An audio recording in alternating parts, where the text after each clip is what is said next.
Clear your desk. The words landed harder than the time HR called building security because someone microwaved fish in the break room. Only this time, they were aimed at me. And it wasn't just the tone, it was the disgust behind it, like he was scraping something foul off the bottom of his shoe. My name's Aaron Shaw, age 48. I'd been with Halden Dynamics longer than my boss, Trent Monroe, had been legally allowed to drink. I was there when we secured the $50 million Nexoratech contract, the backbone of our entire operations division. I built the vendor chain, mapped the risk models, trained the junior analysts who couldn't tell a PO from a packing slip. And now, this smug little trust fund parasite, who married the CEO's daughter and slid into a VP of operations chair like it came with the wedding registry, was firing me. He waited until the Monday meeting. Half the floor was still chewing on stale birthday cake from last week's Congrats Brian party. 3 analysts, 1 intern from Purdue, all watching. Your attitude has been undermining team cohesion, he said, scrolling through what I swear was a blank Google Doc. You've failed to demonstrate loyalty to current leadership. Translation. I caught him approving a vendor onboarding with 2 tax IDs and an address that didn't exist. I didn't call him out publicly. I sent a private email asking if it was a typo. His reply? Don't overthink process, Aaron. We're moving fast. I'd spent years building process. I was the process. And now this PowerPoint cowboy was trying to rewrite history in real time. I've given this a lot of thought, Trent continued, adjusting his stupid leather bracelet like it gave him authority. We're moving in a new direction. You're not part of that. The intern actually gasped. I didn't. I just asked, calm as a surgeon, would you like me to begin transition documentation? That's when he snapped. No. Just clear your desk. For 3 full seconds, no one moved. Not even the HVAC. Trent stood there, chest puffed, waiting for me to break, cry, argue, beg. Something he could spin into insubordination. I didn't give him that. I closed my laptop. Okay, I said, that was all. No speech, no drama, no Jerry Maguire moment. I walked out, past the shocked faces, the blinking Slack statuses, the half-empty coffee mugs. Back in my cubicle, I grabbed my own charger, my mug, my notepad, the things I actually owned, and dropped my nameplate into the recycling bin. Even my name didn't belong here anymore. Then I took out my phone, not to call anyone, to do my job. See, at Halden, when a key account signatory leaves, whether they quit, retire, or get fired, there's a vendor failover protocol. It's not revenge, it's policy. Page 52, paragraph 2 of the Operations Continuity Guide. You trigger it to ensure compliance stability. I opened the secure app, authenticated my token, and tapped the control. The screen blinked. Primary vendor signatory cleared. Escalation tree initiated. Account HX 5078, Nexoratech. Status. Pending verification. 15 seconds. That's all. I didn't hack a thing. I didn't delete files. I didn't break a rule. I followed one, the one I wrote. Because I wasn't just a project manager. I was a registered operational signatory for Nexoratech's entire vendor system. The only one, in fact. But Trent didn't know that. He didn't know much of anything, really. He thought leadership meant throwing buzzwords into meetings and ending every sentence with, "Let's crush Q4." The man once asked if compliance logic was a gym term. I walked out of that office, head high, not because I felt strong, but because if I looked anyone in the eye, I'd fall apart. I drove home, parked in front of my small brick ranch outside Indianapolis, and sat there for a full minute, hands gripping the wheel, breathing steady. My phone buzzed once. System alert, vendor primary signatory cleared, payment verification pending. I stared at it, the glow of the screen soft in the afternoon light. Then I smiled, small, tired, certain. Because Trent might have kicked me out of the building, but he had no idea what he just unplugged. By the time I pulled into my driveway, the ache in my chest had hardened into something else. Not panic, not grief, just a cold, steady quiet. The kind that comes right before a thunderclap. My house sat on the edge of a sleepy cul-de-sac, a 2-bedroom ranch with peeling white trim, an overgrown hydrangea bush, and a mailbox that had seen better decades. It wasn't much, but it was mine. Bought, paid, unpretentious. Unlike Trent's glass-walled condo downtown, with its designer furniture and fake plants curated for executive aesthetic. Inside, I set my keys in the ceramic bowl by the door, poured myself half a glass of boxed wine, and booted up my old personal laptop, the one I'd used for remote days and late-night crisis calls. The company-issued machine was already locked in the trunk of my car, next to the resignation letter they never bothered to ask for. I wasn't hiding. I was cleaning. First thing, I opened my local backup drive. Vendor contact lists, project timelines, training templates, risk registers. Everything I'd built from scratch to keep the Nexoratech contract compliant. Nothing proprietary, nothing stolen. Just the bones of a system I refused to let rot in that place. Then I checked Slack. Already deactivated. My name had become former user. It was like digital cremation. Next, the admin tokens. Cloud access, vendor dashboards, compliance portals, all still linked through my personal 2-factor authenticator. Each unlink felt like pulling a plug out of life support. By the time the final portal blinked, "You are no longer authorized to access this environment," I exhaled.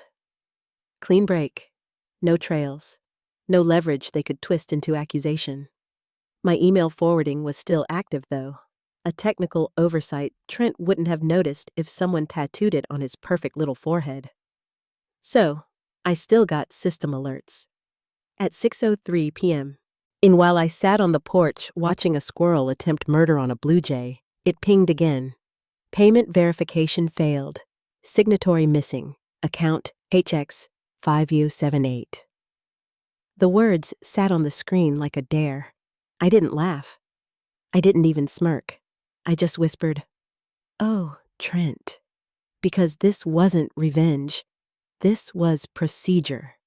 When a signatory is removed and no successor registered within 24 hours, the payment system auto-flags all transactions for manual review. It's bureaucracy, not sabotage. Slow, tedious, designed for safety. But people like Trent? They step over cables they don't understand and wonder why the lights go out. Meanwhile, back at Halden Dynamics, he was probably holding court like he'd just slain a dragon. I could picture it. Sleeves rolled, voice pitched to motivational, announcing a new modern era of operations. "We're streamlining legacy bottlenecks," he'd say, while Mandy from payroll texted me screenshots of his PowerPoint template, straight off Canva, filled with words like synergy and momentum alignment. And somewhere between the jargon, the first alarm bell rang in accounting. 3:17 p.m. Wire transfer rejected. Authorization mismatch.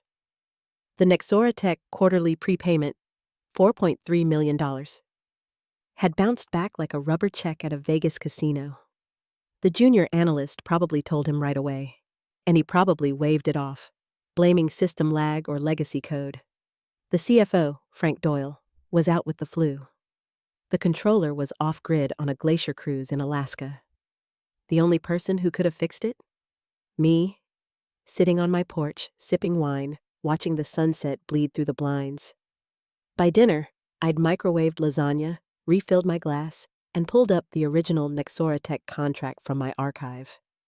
Not curiosity, closure. I needed to remember what I'd built, and what Trent had just demolished with a single tantrum. Nexoratech wasn't a client, it was an ecosystem. Their security protocols made Fort Knox look like a library card. Every payment required dual confirmation. Every change to a signatory required written notice from both sides, one of which had to be me. By 8:02 p.m., another alert hit my inbox. Payment verification failed. No active signatory on record. Escalation queue activated. I leaned back and let the tension roll out of my shoulders. It had begun. Not a fire, not yet, but the scent of smoke. The funny part? I didn't want to hurt them. I really didn't. I just wanted my dignity intact. But Trent, in his blind little power trip, had kicked the load-bearing wall of the house I helped build, and now that house was starting to creak. The first person to notice something was wrong wasn't Trent. It was Tanya McGill in accounting, a woman sharp enough to spot a missing decimal in $1 million ledger. She was cross-checking end-of-month reconciliations when her monitor flashed red. Wire transfer rejected. Code 718.04. Signatory mismatch. Client, Nexora Tech. Amount, $4,243,000. Tanya refreshed the page, blinked, then refreshed again. Not a typo. The payment had bounced. She opened the transaction log. The signature chain had been severed. No unauthorized, no replacement on record. She flagged it in the internal chat. Tanya M. AECT. Axiom X transfer rejected, getting 718.4 error. Can someone confirm who the primary signatory is? 10 minutes later, Trent responded. Not to her, but to the general channel. Trent M. Ops. Everyone chill. Some legacy roles got cleared when we updated Ops access. It's a caching issue. Probably sync lag. Let's not turn a molehill into a volcano, okay? No follow-up. No resolution. And no one dared question the golden son-in-law while the CFO was still horizontal with a fever, and the controller was probably drinking cocoa on an Alaskan deck. Trent's inner circle, all MBA clones with matching haircuts, parroted his just a sync issue line like it meant something. The junior analysts didn't know better. The seniors didn't care enough to fight. And that's how the ROT spreads in corporate America. Not with explosions, but with silence. Meanwhile, I was sitting in a cafe across town, sipping an iced tea that tasted faintly of bleach, and catching up with Ryan, an old compliance colleague who'd escaped Halden 2 years ago. He'd burned out under Trent's predecessor, another visionary who thought risk matrices were optional reading. You were on Nexora Tech, right? He asked between bites of an oversized pickle. I nodded slowly. Was. Someone I know said the payment bounced. They're freaking out internally. I raised an eyebrow. Already? Yeah, he said, checking his phone. Something about access mismatches and missing signatories. Sounded messy. I didn't laugh. I didn't even smile. I just stirred my drink. I'm not there anymore, Rye. He looked at me carefully. No. But you were the signatory, weren't you? I didn't answer. I didn't have to. We changed the subject. His cat that attacks Zoom cameras. The neighbor who apologized for backing into his mailbox by offering him a joint. Mundane, human things. But beneath it all, I could feel the tremor. The first small quake traveling outward from that broken signature chain. Because here's the truth people like Trent never grasp. Operations isn't glamour, it's bones. Quiet, rigid, invisible bones that hold the entire corporate body together. You break one, you limp. You break several, you collapse. Back at HQ, the collapse was beginning. The banking portal pinged legal for verification twice before noon. No response. The system auto-escalated to a compliance inbox that no longer routed to me but, thanks to automation, still CC'd my backup email. At 8:43 a.m., a message appeared in my personal inbox. Subject: Escalation notice. Vendor payment failure. HX 578. Body: Authorization mismatch detected. Awaiting signatory confirmation.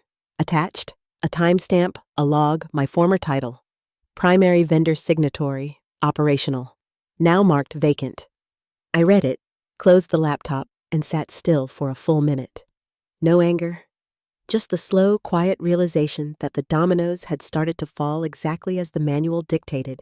At Halden, Trent was still strutting through the glass halls, rehearsing for his board presentation titled Momentum over Legacy. The irony could have powered a small city.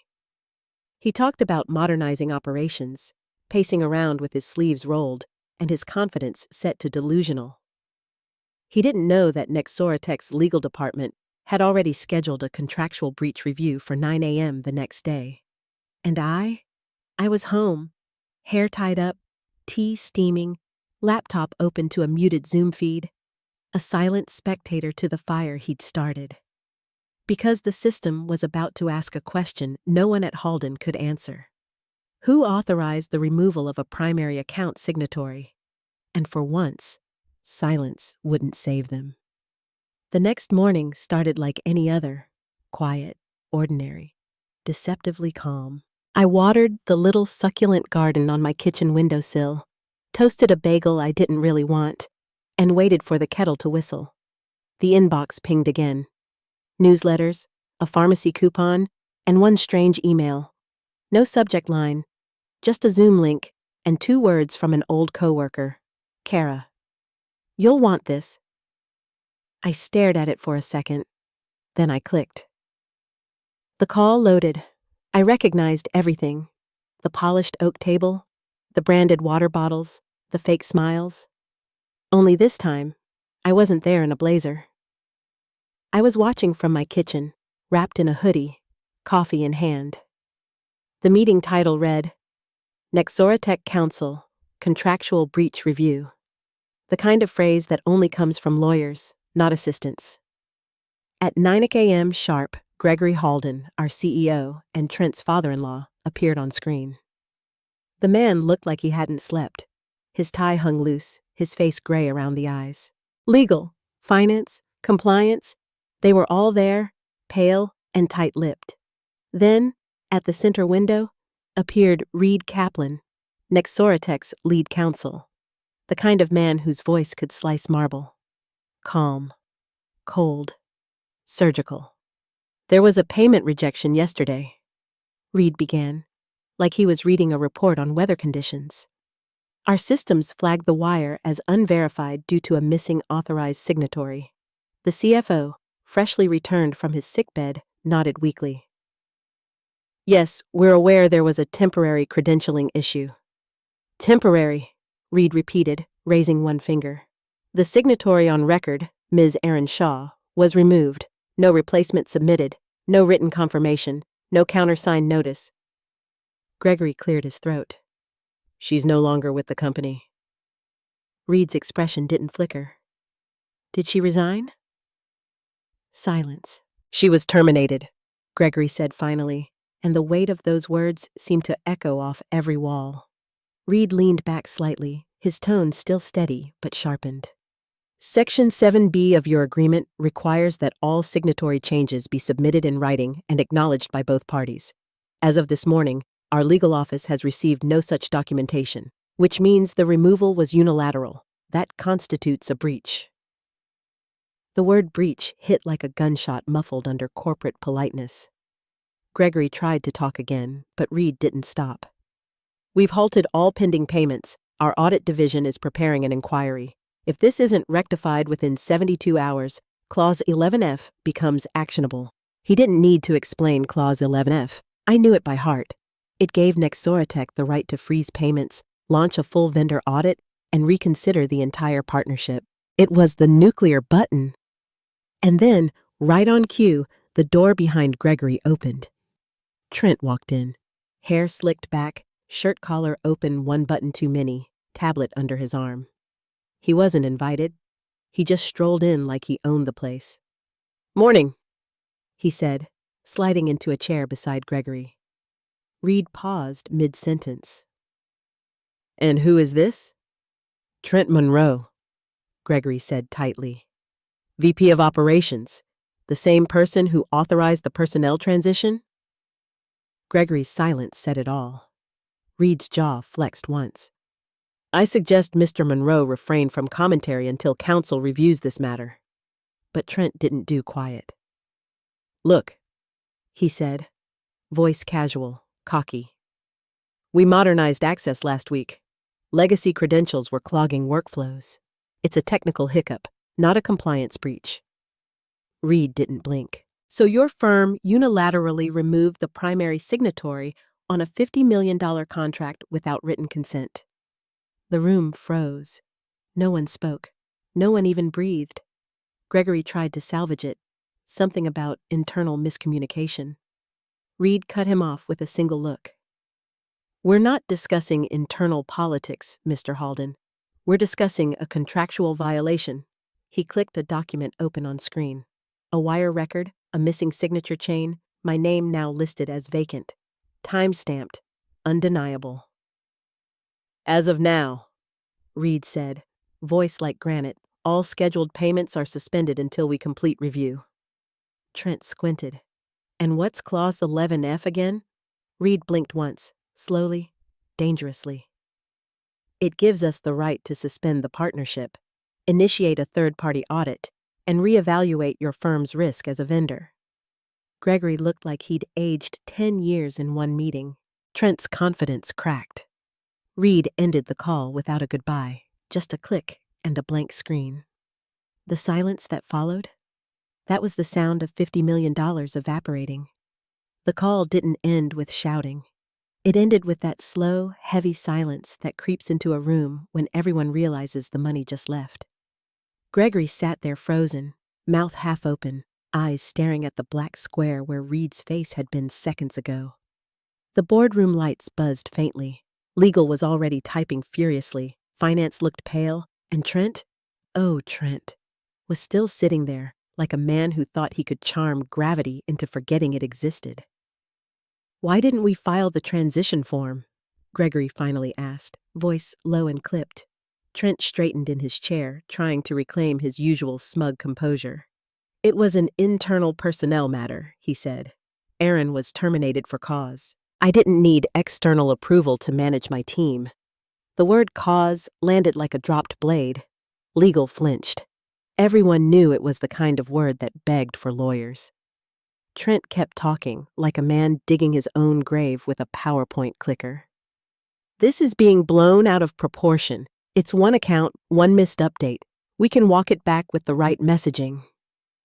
Stop talking, Gregory said, flat and cold. He turned toward the general counsel. She didn't sugarcoat it. Clause 11F doesn't just pause payments, Mr. Halden. It allows Nexoratech to freeze every existing vendor agreement tied to this partnership.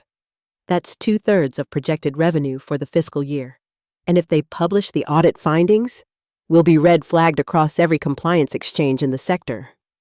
Gregory's face went gray. One of the board members leaned forward, voice tight. We'll lose the entire government subcontract portfolio. Trent blinked, still in denial. You can't seriously think... Gregory cut him off again. I want your access restricted immediately. Remove all operational overrides. Effective now. Trent's mouth fell open. Greg, this isn't up for debate, the general counsel interrupted. You'll coordinate with HR for suspension paperwork. Trent's chair scraped against the tile as he stood too fast. The Zoom call was still live, half the board still staring. He muttered something about scapegoats and CYA politics, but no one answered. No one even looked up. When he stormed out, the door hissed shut behind him like punctuation. Back in my kitchen, I watched it all unfold through the muted feed Kara had sent. My hands were steady. My heart wasn't racing. This wasn't joy. It was clarity. Watching justice move, slow and methodical, like a glacier. My phone buzzed. Unknown number. I almost ignored it, then read the text. Hi, Aaron. This is Carrie from Nexoratech, Director of Operations. Are you available for a quick call today? I stared at the message for a long moment. Carrie and I had spoken plenty over the years, during vendor reviews, security checks, renewal meetings. She was sharp, fair, no nonsense. Once, she'd told me I was the only reason Halden doesn't trip its own alarms quarterly. I typed back, "Sure, I'm home all day." 30 seconds later, the phone rang. "Aaron," she said, voice calm but taut, the kind of tone you hear when someone's trying to fix a jet engine mid-flight. "I'm going to be blunt. This entire situation is a mess, and we're not sure how deep it goes. I've already pulled correspondence logs and signature histories. Your name's all over the compliance chain. You didn't just manage this account. You built it." I stayed quiet. "We need help," she continued. "Short-term contract, consulting basis, top of market rate. You'd report directly to me. I need someone who knows where the bones are buried." There was no hesitation in her voice, just urgency, trust, and exhaustion. "When do you want to start?" I asked. "Today," she said. I looked out the window. Sunlight cut through the blinds in golden stripes across my desk. For the first time in days, I felt my lungs expand fully. "Send the link," I said. "Let's begin." Maybe this wasn't revenge after all. Maybe it was reclamation. Of the work, of the truth, of myself. At 1:55 p.m., I sat at my kitchen table. Same one I'd eaten microwaved lasagna on the night before, wiping a streak of jelly from the surface while my laptop hummed. The Zoom link from Kari glowed on the screen. Nexora Tech Internal Audit, Vendor Integrity Review. I clicked Join Meeting. 4 faces appeared instantly. Carrie, Director of Operations, looking every bit as composed as I remembered from vendor summits. Hair pulled tight into a no-nonsense bun. Expression set to, "Let's fix this." Next to her, Raj Mehta, Internal Compliance Lead, pinstriped shirt, sharp eyes. The kind of guy who measures words by weight, not count. Stephanie, Legal Counsel, young but steady, and a bleary-eyed man named Leon, Enterprise Risk, who looked like he'd slept about 45 minutes on a bed of stress. "Aaron," Carrie began, her tone warm but businesslike. "Thank you for joining. We really appreciate your time on such short notice." "Of course," I said. "I read the brief you sent." She nodded, then clicked something off screen. My name appeared on the shared document. Not a resume, not an NDA, but a flowchart. Boxes, arrows, and timestamps linked to every major compliance checkpoint in the HX 5078 vendor account. The $50 million one Trent had just detonated. My credentials were stamped beside nearly every node. "Just so you're aware," Carrie continued, "we ran a full internal audit the moment the wire failed. We pulled every sign-off, every escalation, every automation tied to your credentials from the last 2 years. Raj leaned forward. "You maintained 97% compliance integrity across all workflows. That's above our internal benchmark average." Leon rubbed his temples. "The failover script you authored flagged the issue before legal even saw it. If Halden had followed protocol, none of this would have happened." I sat there, silent, listening, processing. The system I'd written to protect both companies had done its job perfectly. The irony wasn't lost on me. Stephanie scrolled through another section. Slack logs, emails, timestamps. "We also reviewed correspondence regarding your termination," she said. "There's no evidence they understood your contractual role as signatory." Leon snorted quietly. "They fired their firewall. That line hung there. Brutal. Accurate."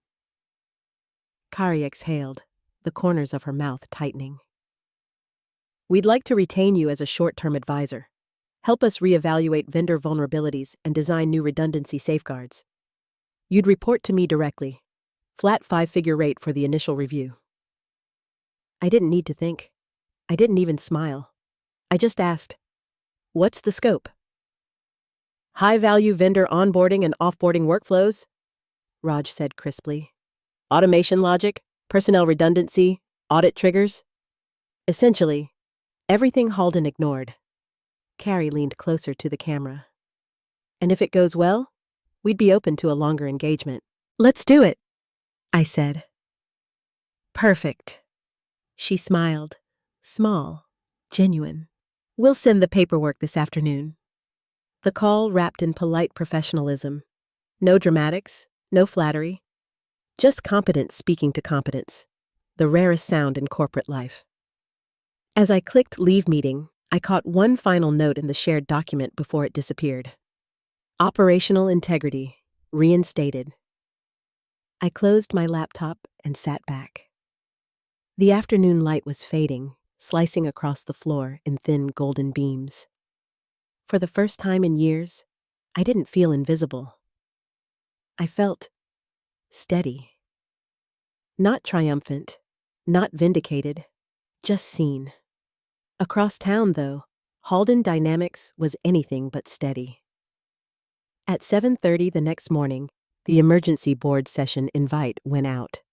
Subject, urgent, Nexoratech escalation, contractual breach review. No coffee, no warm-up chatter. Just an early meeting and panic disguised as professionalism. Legal had compiled a deck overnight. Dozens of slides, none of them polished, all of them evidence. Redacted emails, system logs, HR forms. A Slack thread time-stamped 8 minutes before my termination. Trent M. Just cut her loose. And right below it, the ignored reminder alert titled, Signatory change requires dual approval. HX 5078. It was over before it started. Marina, a young associate from legal, spoke in the calm monotone of someone who knows the bomb's already gone off. The termination of Ms. Shaw without formal reassignment of signatory authority constitutes a procedural failure under Halden policy and a contractual breach under Nexoratech's master agreement, Section 7B and 11F. The CFO coughed weakly. The boardroom fell silent. Marina clicked to the next slide. Additionally, Appendix C, added during the 2020-21 amendment cycle, includes language granting Nexoratech the right to initiate a vendor reevaluation within 5 business days of a primary signatory's removal. That window has already been triggered. The room went still. Even Gregory looked pale, and somewhere, as they scrambled to contain the fallout, I poured myself another coffee, because the system they ignored was doing exactly what it was built to do. Gregory's pen tapped the table in slow, uneven beats. Every eye in that room was fixed on Marina, the junior counsel now holding their company's reputation like a live grenade. She clicked to the next slide.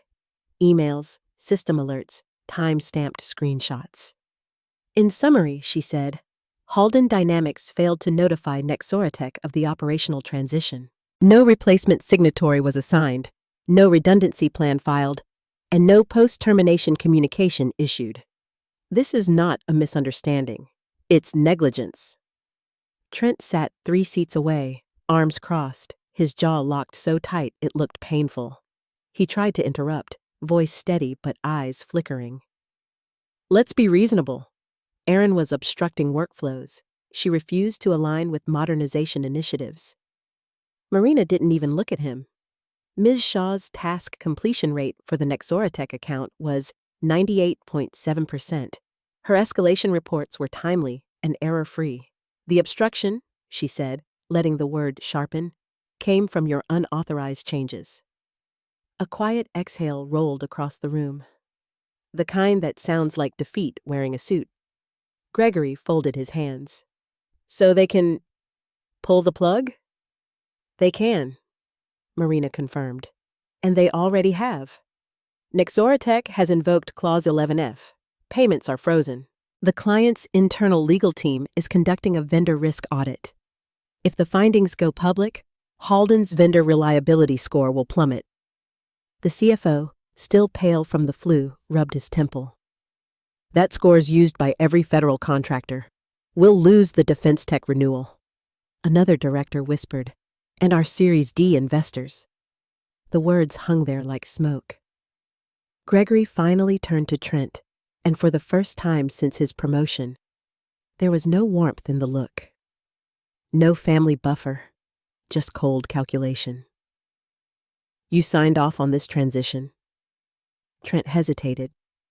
Too long. I authorized access restructuring. That's a yes, Gregory cut in. Effective immediately. You're suspended from all operational authority. Legal will coordinate with HR on next steps. Trent's face flushed red, then purple. You're kidding. This is overreaction. Aaron's manipulating this somehow.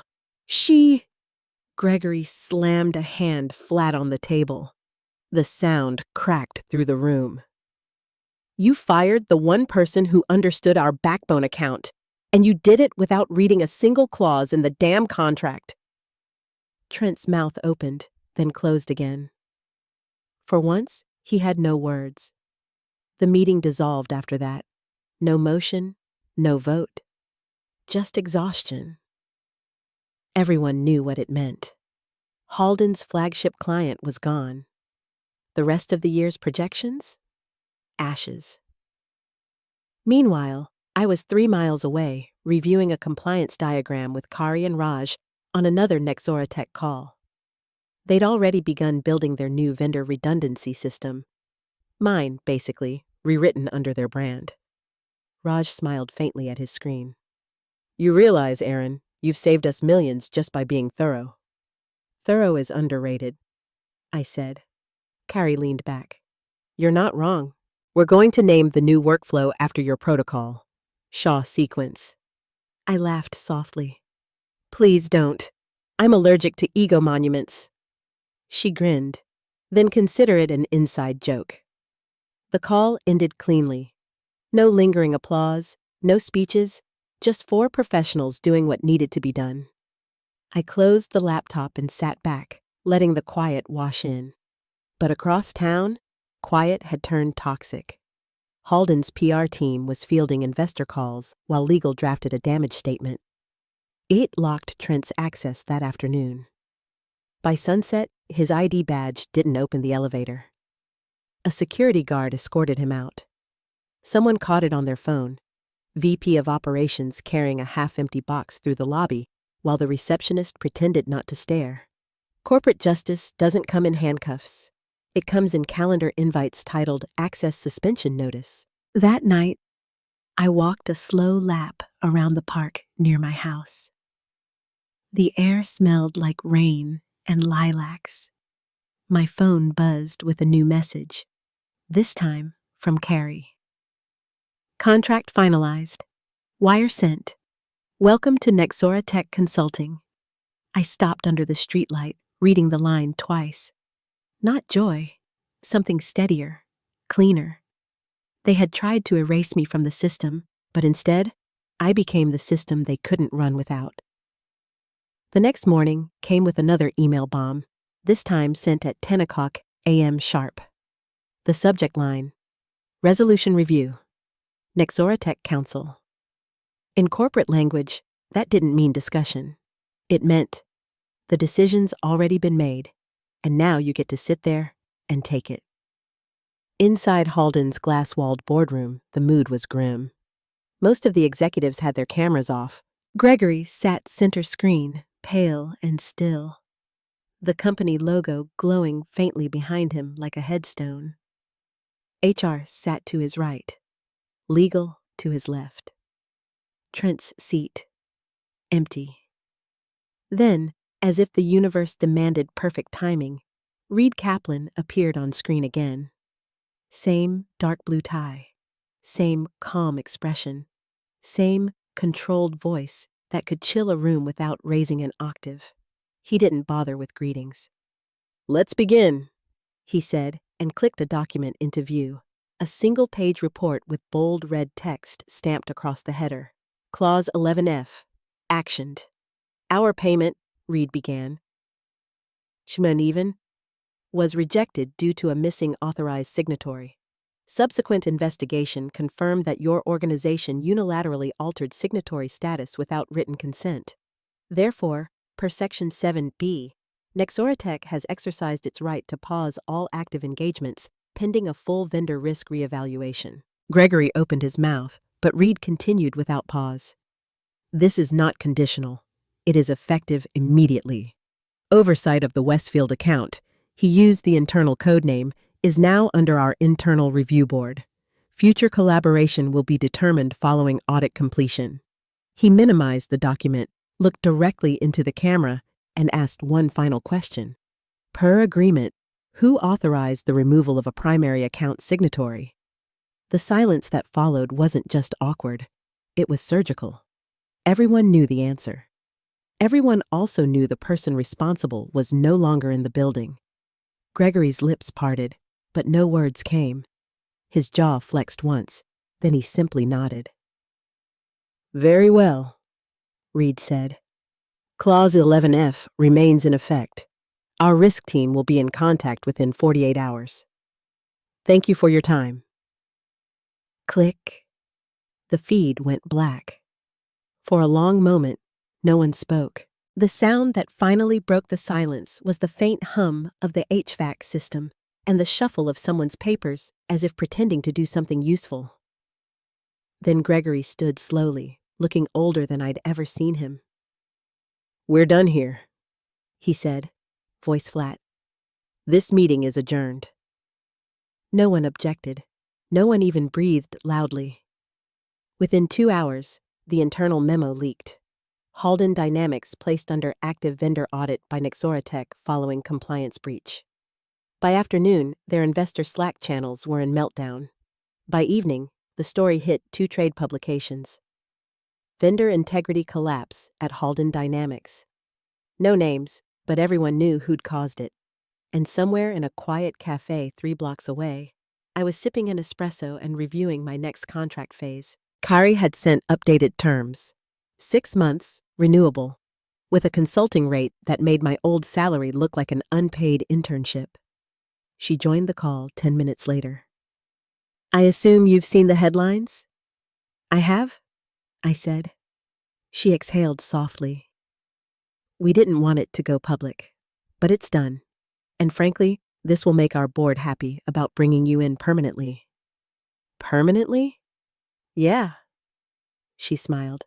Director level, remote if you prefer. You'll have a team.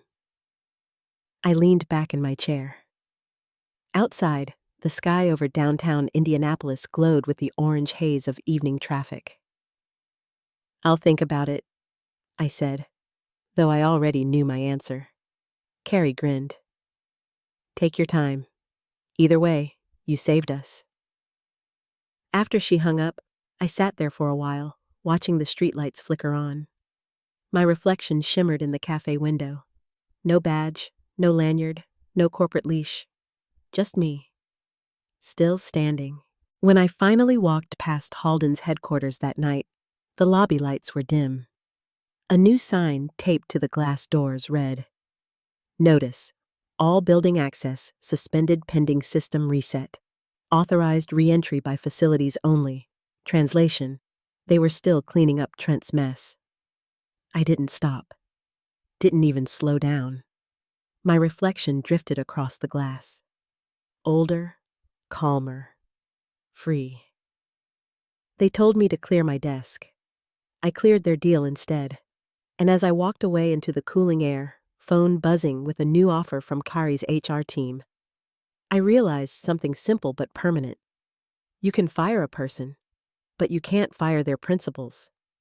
Especially when those principles are written directly into the contract that destroys you.